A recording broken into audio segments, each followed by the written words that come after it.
Ustoz va murabbiylar kuni munosabati bilan Surxondaryo viloyatida ta'lim sohasida samarali mehnat qilib kelayotgan bir guruh fidoyi pedagoglar munosib rag'batlantirildi.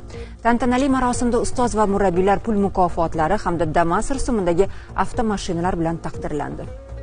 Tadbir Surxondaryo viloyati maktabgacha va maktab ta'limi boshqarmasi hamda mahalliy tadbirkor tashabbusi bilan tashkil etildi. Bu kabi e'tibor va rag'bat ustozlar qalbida iftixor va shukronalik tuyg'ularini uyg'otadi. Ularni yanada yuksak mas'uliyat va mehr bilan faoliyat yuritishga undaydi.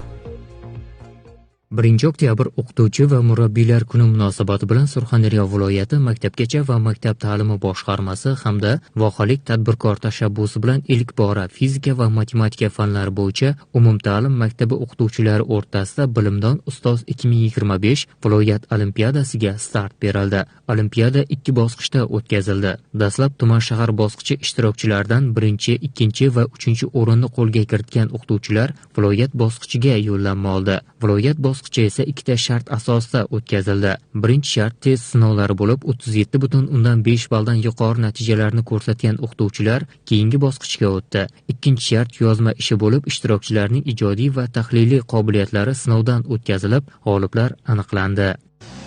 Sport musobaqalarida g'olib bo'lgan sportchilar va ularning murabbiylari uy, avtomashina, shuningdek pul mukofotlari bilan rag'batlantirilishi odat tusini olgan.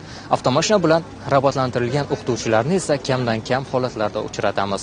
1 oktyabr o'qituvchi va murabbiylar kuni munosabati bilan Surxondaryo viloyatida tashkil etilgan Bilimdon ustoz 2025 fan olimpiadasida g'olib bo'lgan surxondaryolik jami 6 nafar o'qituvchilarning 2 nafari birinchi o'rinni egallab, Damas avtomashinasiga, 2 nafar ikkinchi o'rinni egallagan o'qituvchilarga 30 million so'm hamda 2 nafar uchinchi o'rinni egallagan o'qituvchilarga esa 20 million so'm pul mukofotlarini tantanali o'z egalariga topshirishga bag'ishlangan marosim bo'lib o'tmoqda.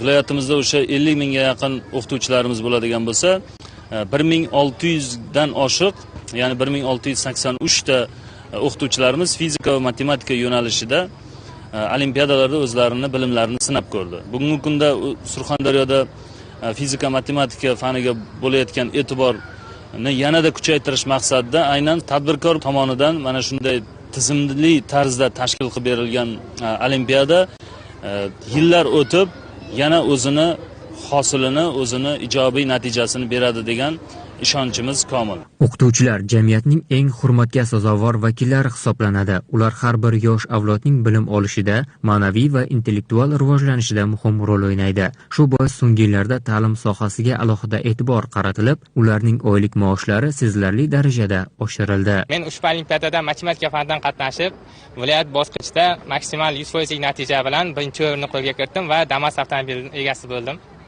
Albatta bu imkoniyatlar muhtaram prezidentimizning bizga yaratib berayotgan shart-sharoitlardan dalolat beradi va bizga yanada qo'shimcha mas'uliyat yuklaydi.